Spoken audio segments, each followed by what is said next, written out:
Good morning, everyone. Now, I'm just going to ask you all to please mute your microphones, but do keep your videos on so I can see your smiling, happy faces. Hello, Melissa, Rachel, Charmaine, nice to see you. And Fisher, hello.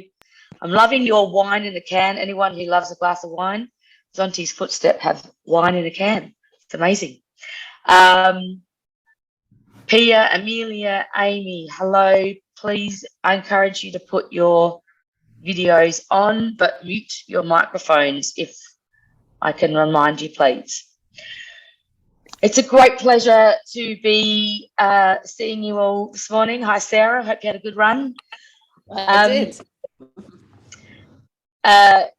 This is one of my favourite days of the month where we bring together some amazing people. We put a little spring in the step to kickstart a wonderful Friday.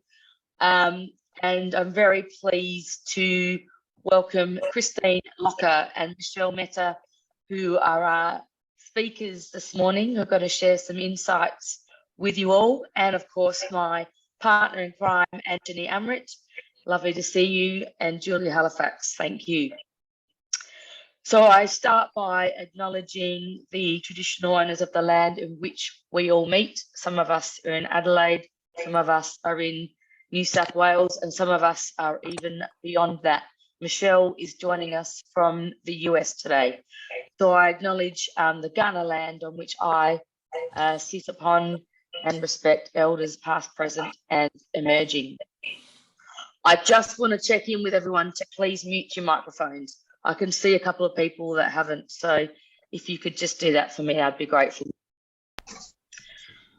Christine Locker is someone I've known for a very long time here in South Australia, and an absolute legend in the circles of leadership in South Australia. I'm going to start by going over to you, Christine, just doing a very brief introduction as who you are, bit of background. Thank you, Natasha. Oh, my goodness. Okay. Christine, you need to mute the other one that you're logged into. Right, just bear with me a moment. What I'll do whilst you do that, Christine, I'll jump to Michelle. Wonderful, thank you. Michelle, if you could just do an introduction into yourself, please. Yes, perfect. Thank you so much for this wonderful opportunity. My name is Michelle Mehta, and I am a TEDx speaker, a 4-time international best-selling author, and I am a confidence expert. And I work with women and teenagers all around the world, increasing their confidence, increasing their motivation, and reducing peer pressure and bullying that happens not only internal into ourselves, but also with our peers as well. So thank you so much. Wonderful, Michelle. Thank you. Christine, how are we going? Good, thank you. Okay. Slight glitches this morning. I'm sure we've all come up with them over the course of the last couple of years, particularly. I was born in Greece. I immigrated to Australia with my parents in the mid-50s, and Australia was quite a different country then. Very little real, migration or multiculturalism. So we were somewhat of a novelty. My parents shaped who I am today.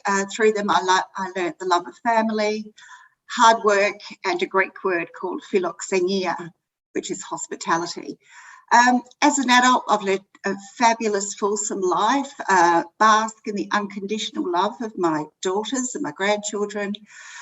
And even though I have some very dark days, I've been able to draw deep and keep going. And at a professional level, very, very privileged. I work with boards. I'm a director. I'm a trusted advisor to my clients on all things strategy, board governance, and culture. Every single day, I learn something new about humans, and I continue to grow. I'm curious, I'm competitive, and absolutely delighted to be with you this morning. Thank you, Christine. And I just remind everyone, do turn on your videos so we can see your smiling faces. I'm now going to, Anjali, did you want to just add anything, a good morning, a welcome? Hi, ladies. I just wanted to note that we have quite a lot of you on here today, and it's great. I feel like the topic, the theme of today, has really piqued your interest. So please, if you have any questions about this topic, please get them ready. You can pop them in the chat while our speakers are speaking, and it's a really juicy topic. So let's get engaged with it. And great to see you all. Yes, please do put your questions in the chat box. Michelle, I'm going to hand over to you now for your 3-minute Leaders Insight. Yes, I believe that my history is that I am a first American Indian woman born outside of my family. My family originally is from India. And when I was born, my family, extended family, told my parents, "You're going to raise a girl outside of India, and that too in America?" And the answer is yes. And my parents thought, when I am 4 years old, we're going to move back to India. And 33 years and counting, I am an American citizen, have been in India 11 times, and I still continue to carry on the womanhood of understanding my personal goals. As an Indian woman, it is not really proud about to be an entrepreneur in your late 20s and early 30s. They would rather have you be in corporate America in a management position and working with other people, focusing on other people's dreams. And here I am saying, I don't belong in corporate America because I've been laid off 3 times under the age of 30, twice under the age of 25. And so I thought I need to do something different. And I found the passion of helping people for the right reasons. And that career turned into a coaching career.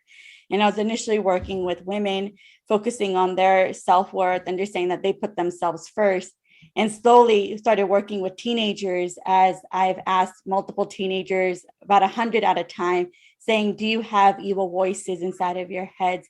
And every single hand has gone up. And the answers to those questions has been gut-wrenching and really sad to hear, because they've been telling me, "I'm not good enough. I'm not smart enough. I'm an idiot.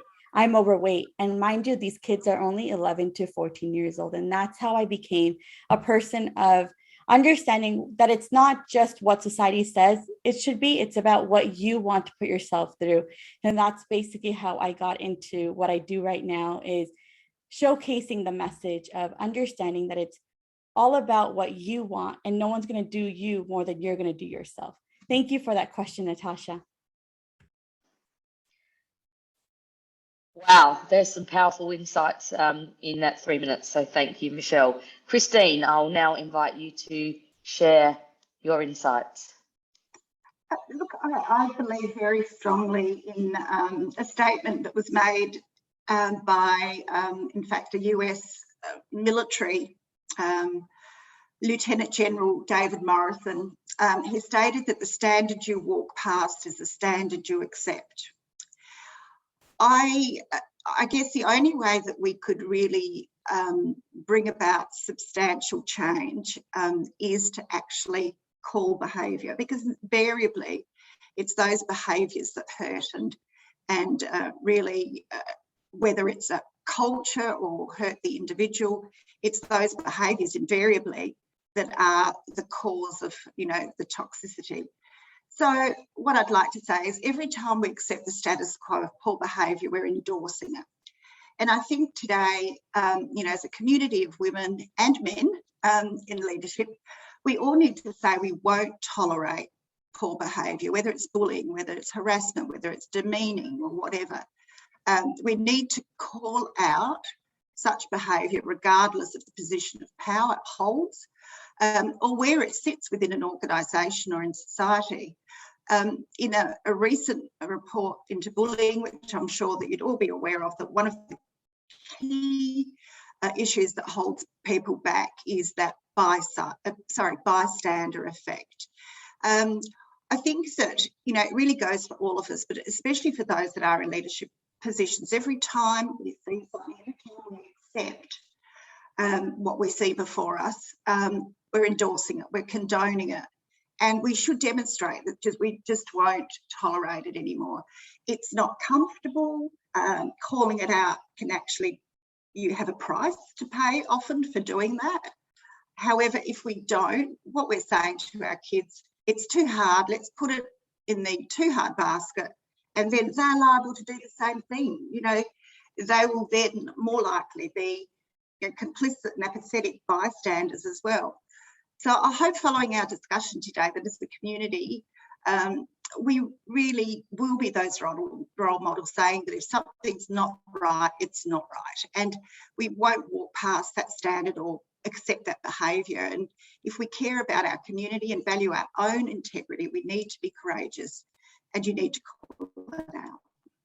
Thank you. Thank you, Christine. Anthony, I'm going to hand over to you to just share your own insights and to recap on the key points. Yeah, thanks, Natasha. So we heard Michelle talking about how she really didn't acquire the status quo herself and allowed herself to make a different success career for herself. And you know, it's all about what you want, she said, and I love those words. She said, no one will do you as good as you. And that's so important for us to understand as a community, that we are all individual. And yes, we're talking about women and patriarchy and matriarchy, but we're also individuals. And so it's about allowing our individual self to shine through. And I love that message from Michelle. So thank you, Michelle. And then Christine, love that you talked about calling out behavior. It's so important. And yes, it does take courage. It takes courage to call out the status quo and change it. And as a community, I think that's our responsibility to do that, to stand up and not take it anymore and to call it out. And I loved how you said, you know, we don't want our kids to inherit, and I'll quote you, being a complicit bystander. Such powerful words. And I think it's really important that we understand as a community that we're no longer going to be complicit bystanders, and that we are going to take a stand for ourselves and for our children and for the future. And we can change things if we do that slowly, person by person. So thank you so much for both of those insights. And I think my insight would be, if we're talking about the patriarchy, then it's not a bad thing. It's just a change. It's like a change of guard. And for me, there's a change of guard that's happening where the patriarchy's had its day. You know, we've had a lot of many years where we've run businesses and we've run families via a patriarchal system. It's very linear, it's very rational, it's very logical, it's very science-based. And now we're flipping into what I call a matrilineal time and age, where it's not feminism, it's more a balanced energy, where we're incorporating all the beautiful gems of the patriarchy and bringing along our feminine energy and essence, which is creativity and compassion and connection, and really bringing those to the fore, and allowing ourselves as women particularly to not call ourselves kooky if we've got intuition. You know, if we're feeling something, then really let that guide us, and let our feminine energies, our feminine essence guide us in business, because when we do that, we become very powerful, because we're tapping into our natural essence and energy. And so for me, we can all change the world by doing that, by relying on that feminine essence, leaning into it and bringing that up to the same level as our masculine essence, because we've all got that going on really well. And if we bring this into corporate, then we're really seeing a more holistic, rounded, compassionate, empathic way to do business and way to do life, where it will be natural for people to say, wow, we should pay for women to have free childcare so that all women can go to work if they want to. It'll be a natural decision for people. So that's what I'm visioning for the future. Thank you. Thank you, Anjani. Can I just encourage you to put your questions in the chat box? I'm going to kickstart. I'm going to come to you, Michelle. I'll give you a second to unmute your microphone.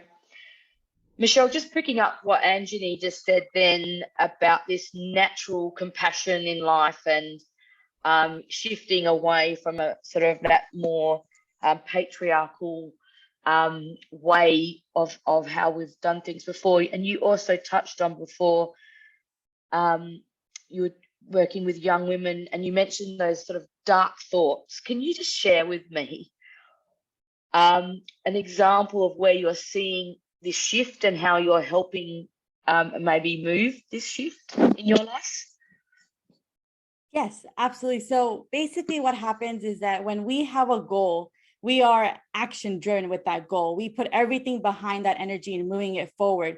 And for example, when I wanted to be a TEDx speaker, I did everything in my power to find the perfect coach, find the perfect topic, practice my speech. And it was very forced. It was very action oriented.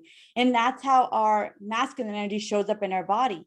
Masculine energy, if you look at it at the caveman days, they were the men that went out and hunt, and they brought the food home and to the women of their household, whether it be their wife or their mom. And then these women were the nurturers and the caretakers and provided the food on the table. So they took that energy and they brought it into the food that everybody ate together. And so having that forceful energy of the TEDx energy, and then the creativity energy was stepping in, breathing, pausing, celebrating, allowing myself to understand why was I going after this goal, understanding the why behind the things that I was doing, the reason behind the madness, right? And that comes from the place of feminine energy, because that allows us to flow. Like we have Mother Nature as a feminine energy. That energy is shown as rivers, but those same rivers can create floods. And it can also create the wind, which then it can also create fires, right? We as a human, which I shared in the chat, is that every human being, whether you're a man or a female or an in-between, you have both of these energies inside of our bodies. If you look at the bones, the skeleton as masculine energy, and you look at the organs like the heart and the liver and the skin as feminine energy, you're going to create that.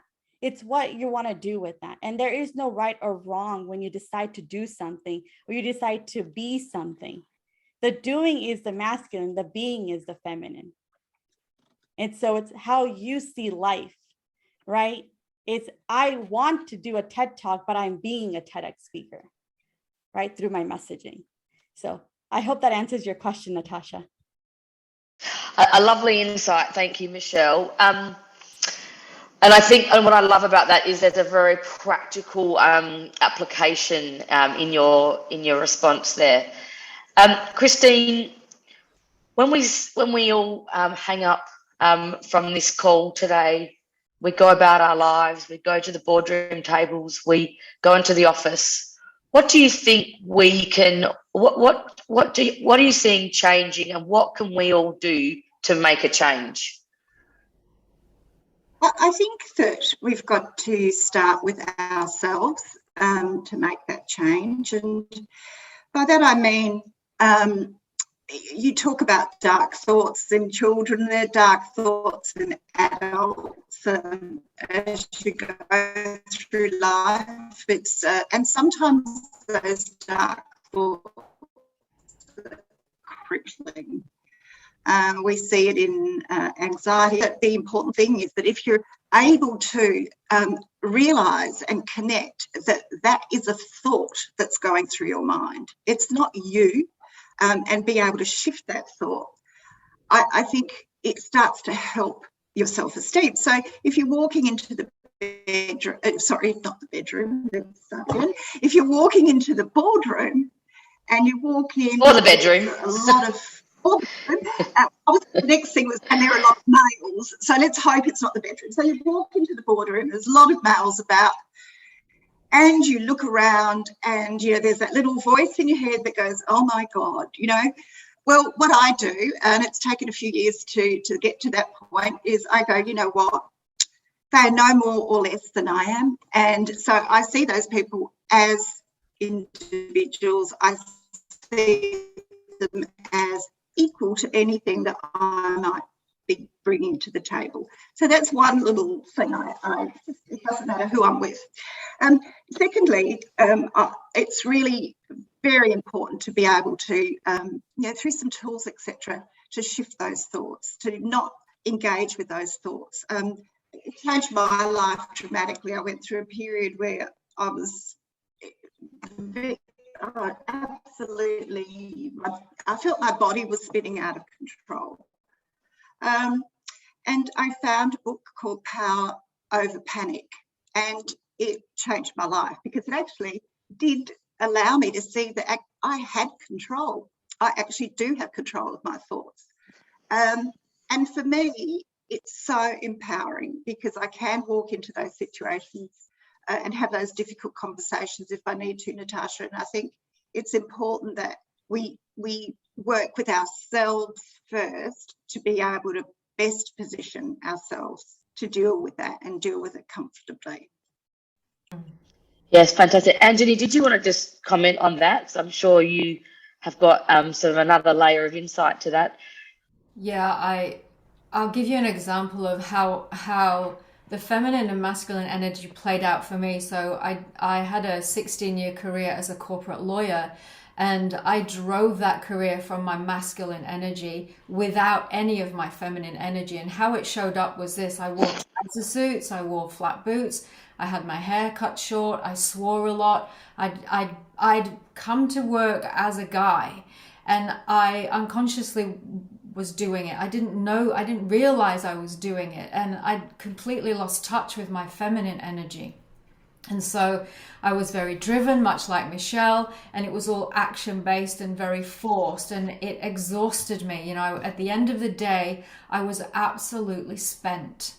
And when I realized that this was going on, then I started introducing my feminine energy into my workplace. And so I would just start to dress differently. I wore colors, I wore jewelry, and that I wore heels, and that helped me remember my feminine energy. So just something as simple as what we wear helps us remember, I'm a woman. I don't have to turn on the masculine so much to get things done here.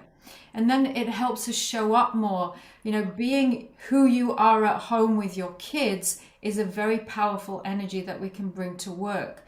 So then what started to happen was I started to get way more attention and recognition for what I was bringing to the corporate boardroom, because I was able to be more expressionate in terms of my deeper understanding of a client's issue, my deeper connection, my intuition, you know, between what people were saying. I was able to tap in to what wasn't being said more. I was able to read the room more. And when I brought that energy and that skill set and quality, I used to get so much better feedback from my clients. They were like, wow, you really go way beyond the service of a lawyer, you know. And so that's the natural feminine energy. I was able to connect more.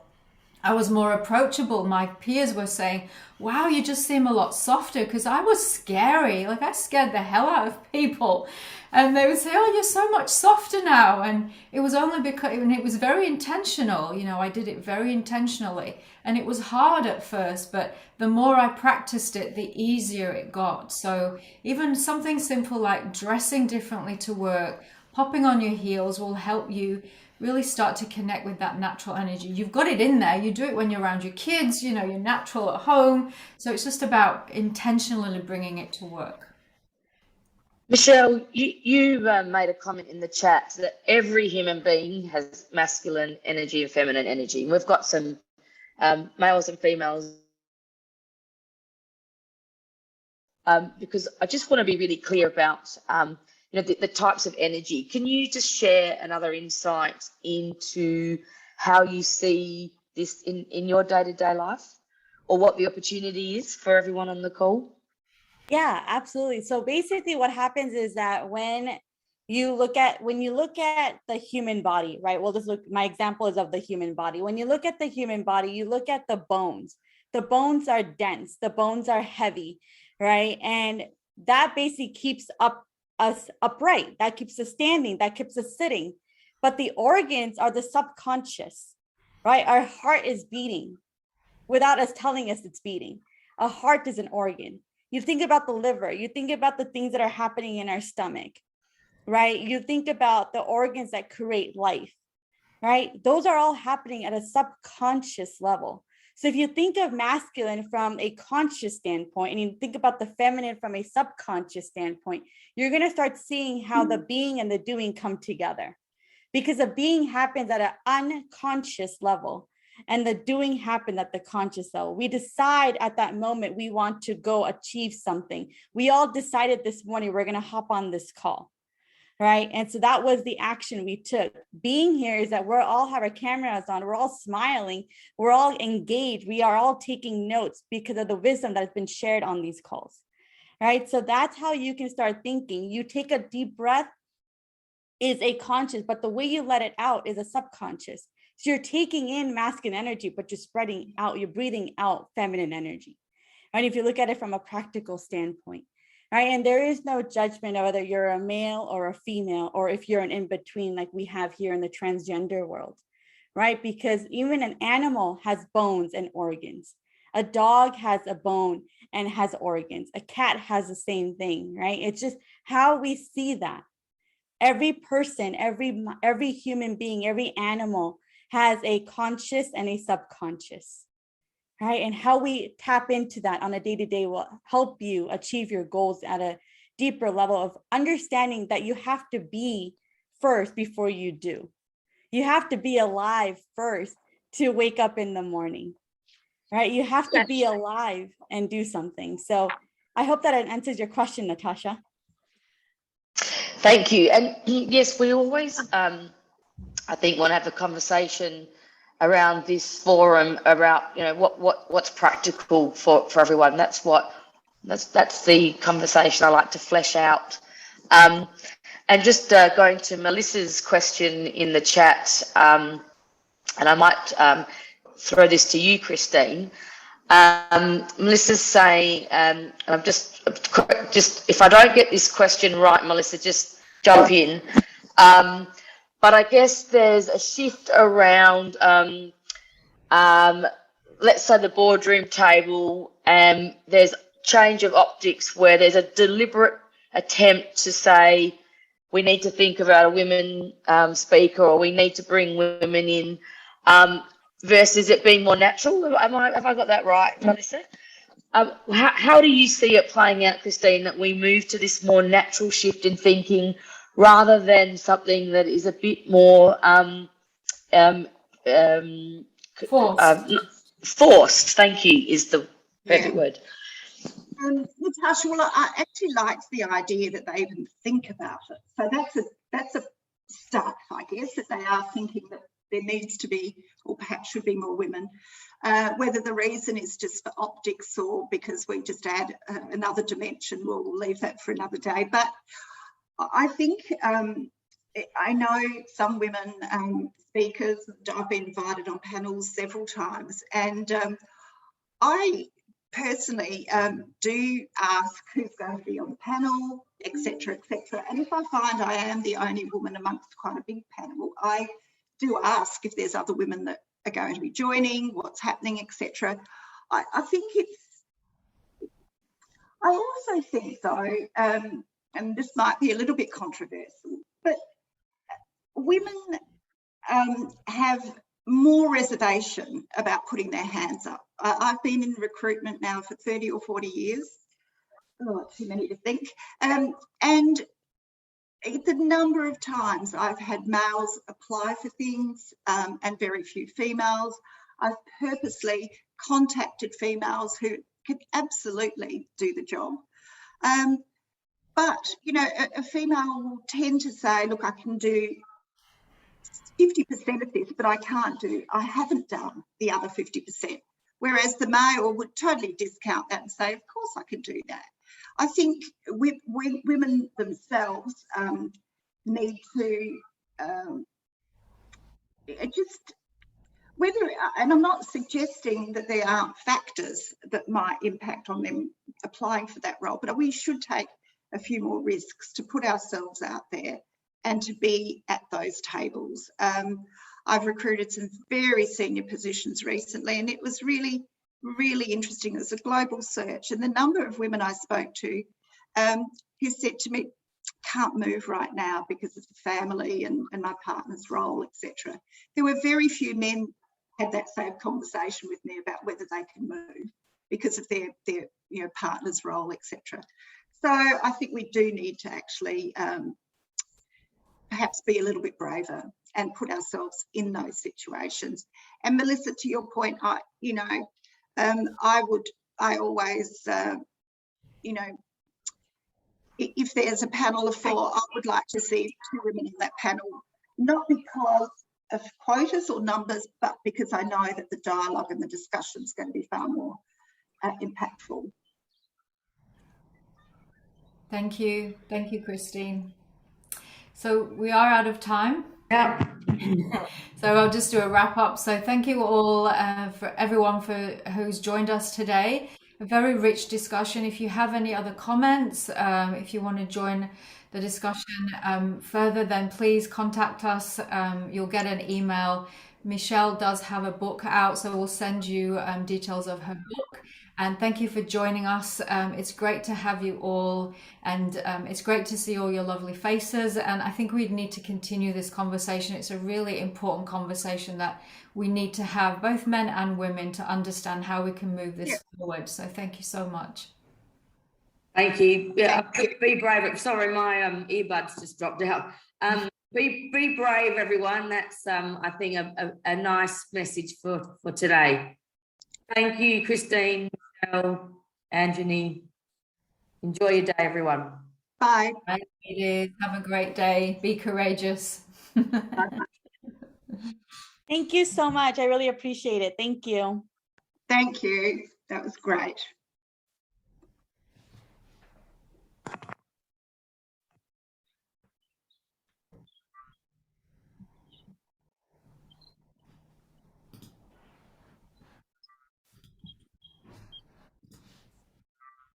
Anjani, Anna Fisher reached out to me via the chat. Could you just send her my